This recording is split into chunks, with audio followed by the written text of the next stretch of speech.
আসসালামু আলাইকুম প্রিয় viewers, welcome to Sathi recipe house. আজকে আর একটা নিউ রেসিপি নিয়ে আসলাম, দেখবেন প্লিজ। প্রথমে একটা ব্লেন্ডার জার নিলাম, তারপরে দুটো সেদ্ধ ডিম দিয়ে দিলাম ব্লেন্ডার জারের ভিতরে।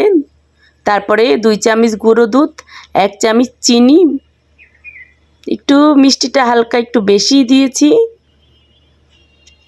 তারপরে 6 কোয়া রসুন দিলাম, একটা লাল কাঁচামরিচ দিলাম, আর একটু পরিমাণ মতো লবণ দিলাম। ভিউয়ার্স, একটু লেবুর রস দিয়ে দেবো চিপড়িয়ে। ভিউয়ার্স, রেসিপিটা ভালো লাগলে সাবস্ক্রাইব প্লিজ, বেশি ভালো লাগলে লাইক কমেন্ট শেয়ার করে পাশে থাকবেন।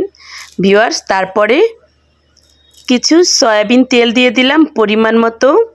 তারপরে কালো গোলমরিচ গুঁড়ো দিলাম, দিয়ে একদম সবগুলো ব্লেন্ড করে নেব একসাথে।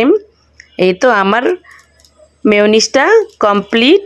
ভিউয়ার্স, আমার এই প্রসেসে আপনারাও মেয়োনিজ তৈরি করে খেয়ে দেখবেন, খুবই মজা এবং খুবই দারুণ লাগবে। খেয়ে ভালো একটা কমেন্ট করবেন প্লিজ। আসসালামু আলাইকুম ভিউয়ার্স।